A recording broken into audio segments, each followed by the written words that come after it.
Hi, everyone. Hi, everybody.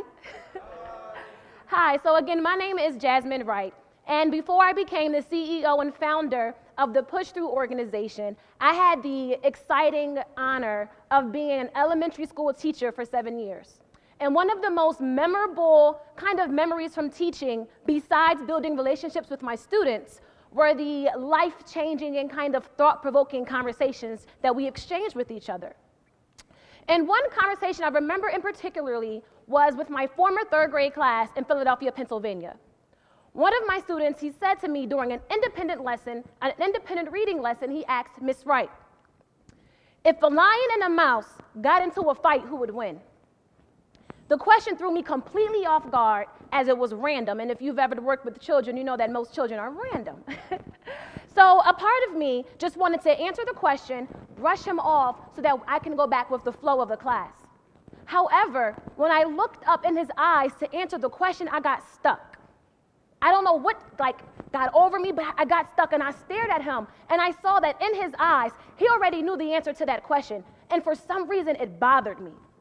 Because as I'm staring at him, all I saw was this 9-year-old African-American boy who lives in a community that flourishes and is engulfed with vicious lions. I thought about, as soon as he takes his first step outside on the pavement, onto the concrete, he's immediately surrounded by poverty, by crime, by drugs, homelessness. His geographical setting isn't that appealing. He has geographical lions.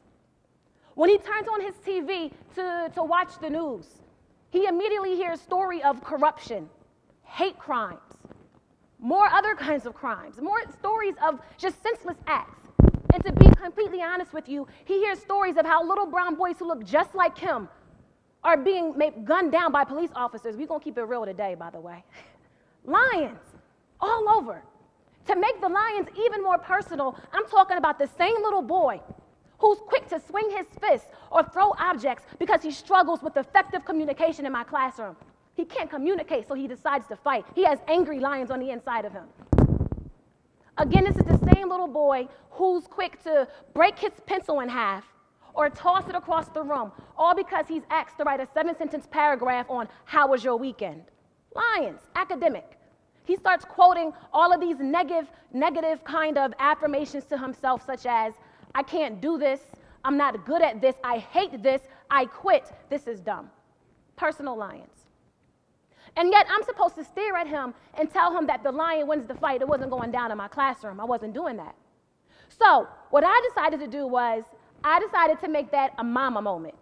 And in my classroom, mama moments mean we shut down everything in the classroom, we come to the carpet, and we start having these thought-provoking conversations. See, I posed the question to the class, and I asked them, I said, hey, I have a question for you. If a lion and a mouse were to get into a fight, who do you think would win? All of the students raised their hand, and I chose one student, and he said to me, well, obviously, Miss Wright, the lion wins the fight because he's bigger and he's stronger. Tore me apart. And I remember telling my kids, I said, just because something is seemingly bigger than you, that doesn't automatically mean that it's stronger. So the question they asked me, it wasn't about lion versus mouse. It was about inferior versus superior. Strongest versus weakest. Winner versus loser. To quit or to try. And if you're a Christian like me, I'm talking David versus Goliath. It was a more powerful question that I just couldn't let pass by. So I said to them, just because something is bigger, that doesn't mean that it's stronger. I said, I don't care how sharp its nails are, how strong its teeth are, how big the bite is. That doesn't mean that it's stronger than you. Because real strength comes from here, here, and there.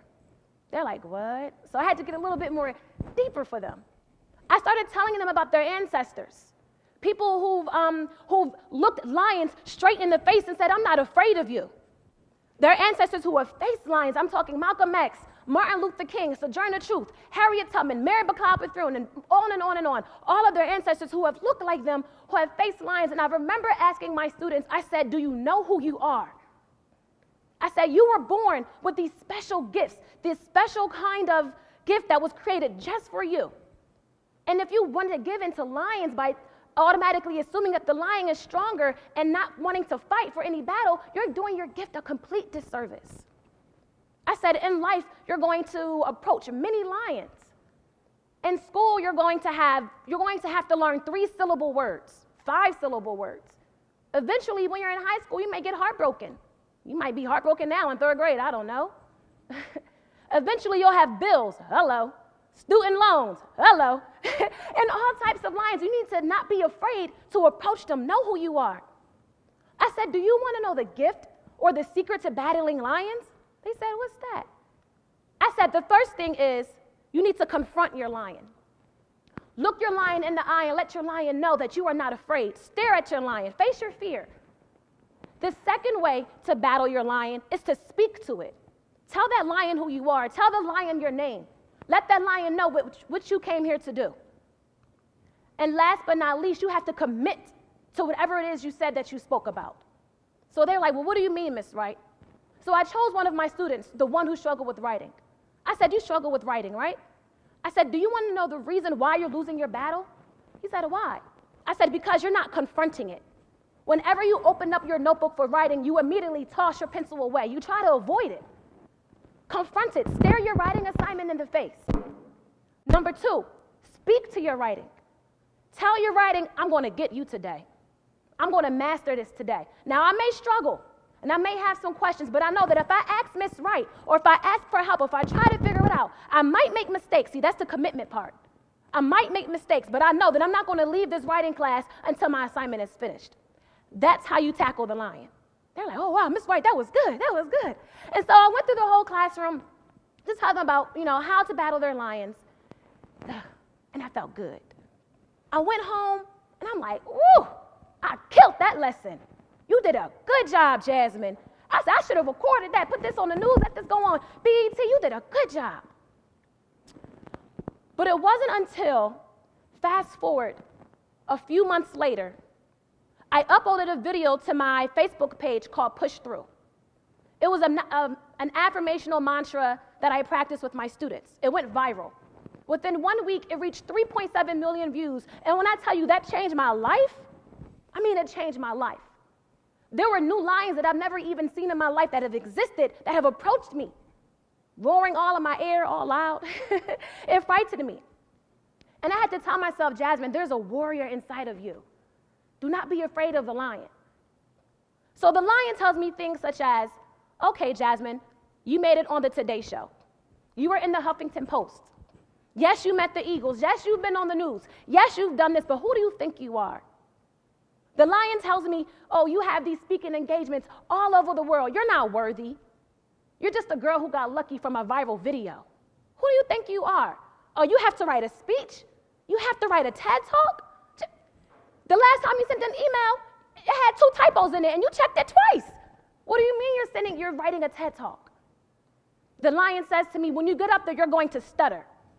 You don't belong to staying on platforms talking to people because you're just an average girl. The lions. And it's not until I told myself, Jasmyn, that's untrue. And I had to realize that your opponent only wins when you hand him or her your limitation. That lion only wins when I tell that lion that I can't do something. When I quote and recite to the lion all of the things that I can't do and what I'm bad at, I'm going to forever lose because I've already told that lion what I can't do, so it knows my weakness. The same thing for my student. I said, you're going to forever struggle with writing. You're going to forever struggle with anger issues because you're quick to make excuses for it. You're handing your writing your limitation. One of the things I remember this morning is before coming to do this TED Talk, because I was nervous, right? I woke up this morning and I spoke to myself in the mirror. I confronted my lion. I said, listen here, Jasmyn, you're about to do a TED Talk this morning, right?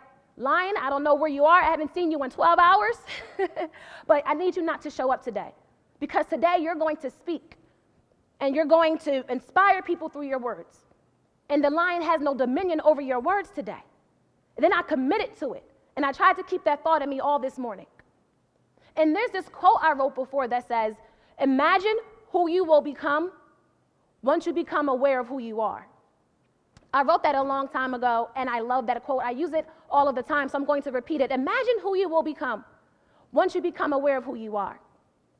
A lot of times we use our limitations as excuses, so we're always stuck down here.